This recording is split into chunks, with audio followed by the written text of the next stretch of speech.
Before I start, just another quick, big, huge thanks to everybody who's joined this channel over the last year and a half.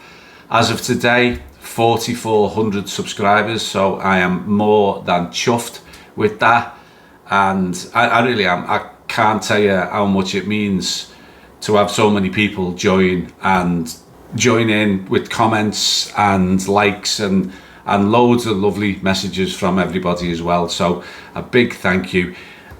I'll do what I don't do very often and I'm not very good at, but ask, could you please subscribe? And when people ask for subscriptions, it's because YouTube tracks it. They track the subscribers, they track the comments, and they track the likes. And the more you get, the more that they will push the videos out to more people, a bigger audience, which is pretty much impossible to do by yourself, which is why everybody asks. So if you could subscribe, I'd be really, really thankful. So on to the video. So now that we've got that glorified friendly out the way, didn't want to win it anyway. No, of course we did. Of course we wanted to win it. But it's down to business. The real stuff now starts. And going back to that Crystal Palace game, what better way could we have had to gauge exactly where the team are than playing one of the most informed teams from the second half of last season, when Palace were basically a top six club. They had a terrible start, but the second half of the season they were excellent. And it showed us what I think we already know, that we are going to be a delight going forward. But we've seen throughout the pre-season that we've had more than a few dodgy moments in defence, and we saw it again. But I think we're going to be unbelievable in attack this season.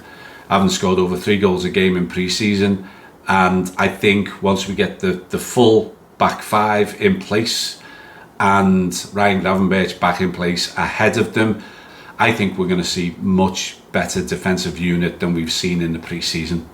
I'm thinking the lineup might just be with Andy Robbo at left back and with Gravenberch, of course, and I think Alexis McAllister might be given much more game time than he's had as well, and maybe a starter against Bournemouth. We'll see. But now the season is about to kick off, and can there be any better way to start than Liverpool being given a chance to go 3 points clear on a Friday night at Anfield under the lights? Before a ball is kicked by anybody else, Anfield will kick off the new season. And it'll be a bit bittersweet because we'll be celebrating the heroics of last season and the title win, while also mourning and paying tribute to Diogo and Andre. But what they'd want is that Liverpool season starts with a bang, and that's what I'm sure everybody else is thinking as well. And as for the Anfield atmosphere on the opening game of the season, under the lights on a Friday night, even the experienced players will be gobsmacked. So far they've experienced pre-season friendlies and games in Asia, and they'll have seen how big a club they've joined. They'll have seen the global support that Liverpool have. But sometimes players don't quite realise the size and might of the Liverpool support until they actually experience it, and they're actually going to experience it on Friday night, because this is at Anfield. This is the first game of a new season after just winning the league, and we're going to be pursuing a second consecutive league title, something we haven't achieved since 1983-84 season, 42 years ago. Now, I know loads of you watching this will have experienced Anfield under the lights, and loads of you won't have experienced it. But let me tell you, if you haven't experienced it, it is something very, very special. For everyone who has experienced it, you know exactly what I'm talking about. It's got an atmosphere like nowhere else. There's a buzz about it. There's a feel about it. And it's a feel that you can't explain. You just have to experience it. You know in yourself what it feels like, but it's only when you're there that you actually absorb it, because it's spine tingling, and it's going to be even more spine tingling because it's the season opener. And that's just how it affects us fans. Can you imagine how it's going to affect Wirtz and Frimpong and Kerkez and Ekitike? How they're going to feel when they walk out to that Anfield roar on Friday night. They'll be nervous, of course they'll be nervous, but they'll soon realise that they've got 60,000 people urging them on, fully behind them, fully supporting them. Their adrenaline will be flowing, and they'll feel like they can run forever. And they'll be so determined as debutants to get this season off to a flyer. And the fans, 60,000 of them, they're not there to judge. They're there to support, like no one else gets support, like an Anfield crowd. They're going to drive them on. They're going to try and make them the best that they can be. If you're flying in the game, they'll roar their approval and make you fly even more. If you're struggling, they'll roar encouragement to you, and they'll support you, and they'll make you better. And this is a rarity for us. Normally, for the opening game, we get the early kickoff at a newly promoted team at somewhere as far away from Anfield as they can normally put it. But this time we're at home on a Friday night. And I don't think we could have picked a better fixture than this one. And I'll get into the stats in a minute. But we're not just home under the lights on a Friday night. We're against a good footballing team. A team that doesn't park the bus. And Bournemouth, for their part, they were an attractive team last season. They had a really good season. It was their joint highest top flight finish ever. They came 9th, so they made the top 10. They got 56 points. That was 28 points behind Liverpool. But it was the most points they've ever achieved in a top flight season. They ended up with a goal difference of plus 12, which is good. Top half and plus 12 goal difference. We had a goal difference of a league best plus 45. They scored 58 goals, we scored 86. So they're going to want to kick on. They're going to be looking at this fixture as to make a statement. It's worth remembering something about Bournemouth. They only reached the top flight of English football for the first time in their history in 2015. They've been in lower league football for 125 years. And they've actually only been a top flight club for 6 years in their entire existence. They actually joined the Football League 102 years ago, and they've spent 87 of those years in the 3rd and 4th tier of English football. So it's a remarkable story, and good luck to them. Now, as we're the home side for this one, it's worth looking at last season's home form versus their away form. So we had the best home record in the entire league with 14 wins, 4 draws and 1 defeat. But it's worth remembering that defeat against Forest was very, very early on in the season. And when we actually won the league, when we were actually crowned champions, we'd won 14, drawn 2 and lost 1 at home. We ended up drawing 4, but the last 2 were because we'd already won the league, so it didn't really matter. Bournemouth though, and this might surprise you, had the 6th best away record in the division. Better than Chelsea, better than Newcastle, better than Aston Villa. Oh, and better than Everton, Spurs and Man United, but then again, whose wasn't?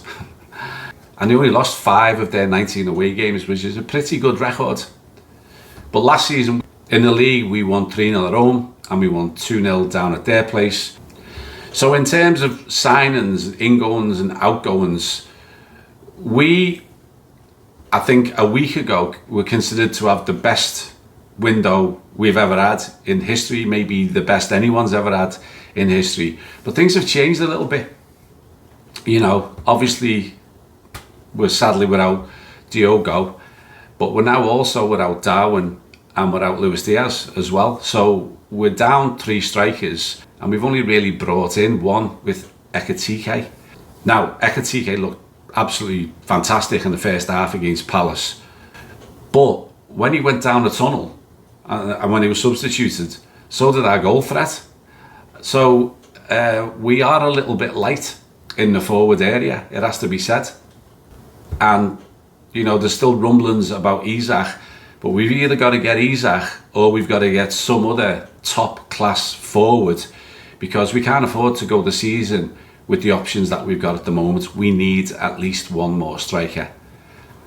And people are actually saying, I've seen this written a lot, that forget the striker, we need a centre-back more than we need a striker. We don't. We need both. We're light in the centre-forward area, we're light in the forward area in general, and we're certainly light in the centre-back area. We've only got 3 specialist centre-backs, and we all know Joe Gomez's injury record, and Virgil's not getting any younger. So we need both. If we're going to go after all of the trophies this season, all of the big pots, we certainly need a couple more reinforcements. And I probably would have said a week ago or 2 weeks ago that we only needed a centre-back and we were good, but now we've got to get a forward, having lost Darwin and Luis Diaz. So meanwhile, Bournemouth, it hasn't gone to plan for them really at all, because they've lost 3 of their back 4. Obviously, we took Kerkez from them, but they've also lost Dean Huijsen, or Hussein, or whatever you call him, to Real Madrid. And right now, their other centre half, Ilya Zabani, I think, is on the verge of moving to PSG. So they've made a ton of money, but they've lost 3 of the back 4. So our 3 specialist left backs, 4 goalies, 3 specialist centre backs and 2 specialist right backs doesn't sound so bad, does it, compared to Bournemouth? They've sold or released 8 of last season's squad, and they've actually currently only brought in 2. They're bringing in a 3rd at the moment. They're trying to get him, probably won't be available for this upcoming game, but they've only brought in 1 outfield player. They brought in 2, one of them's a goalie. The only one is Adrian Truffert from Rennes for 12 million, and they're after another centre-back from Lille for 35 million, and it looks like they're going to get him. So maybe they're not going to be the well-oiled machine that they were last season, specifically at the back, where they're going to have a whole new back line. You can't ask for better than that for your first home game, to be up against a brand new defence. And their pre-season hasn't exactly been very good either. They've had several defeats, a couple of heavy ones, and it's been a very average at best pre-season for them. Having said that, we have to be 100% fully focused on this, because teams like Brighton, Bournemouth and Brentford over the last few years have seemed to be able to lose their big stars and come back as strong or even stronger. I have a lot of respect for this manager as well, so we can't take it for granted that this is going to be an easy game. They won't, the lads won't at all, but we've got to be up for it, and we've got to stay up for it for the entire 90 minutes.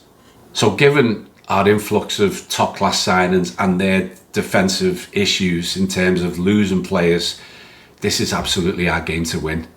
Anything less would not just be a major surprise, but it'd be a huge disappointment, even though it's only the first game of the season.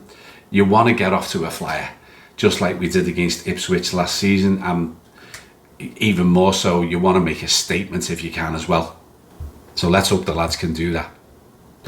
Now, just a few more stats. I know you can't predict the future by looking at the past, but we do have an incredibly dominant record against Bournemouth, going back over the 10 years that they've been in the top flight. They've only been in for 6 of those 10. In the last 20 games against Bournemouth, we've won 17, drew 2 and lost 1. We scored 56 goals in those 20 games and conceded 12. But if you look a bit more recently at the last 12 games that we've played them, going back to 2018, we've won 11 and lost 1. The only game we failed to win was when we didn't score and they beat us 1-0. In those 12 games, we've scored 38 goals and they've only scored 4. They failed to score in 8 of those games, and the most they've ever scored in any of those 12 games is 1. We've won the last 5 in a row against them scoring 11 goals to their 2. So everything points to a Liverpool win, and let's face it should be a Liverpool win. But we can take nothing for granted, and no Premier League game of football has ever been won on paper or ever been won before a ball was kicked.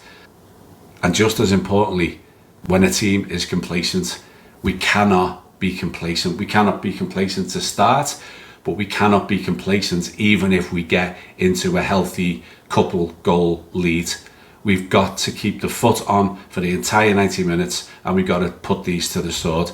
The crowd will help. It's at Anfield. It's under the lights. It's going to be electric. And the team has to show the same enthusiasm and energy as the crowd will. And if we do that, all should be well. See you soon. We're only 4 days away. You'll never walk alone. Cheers. Ta-ra.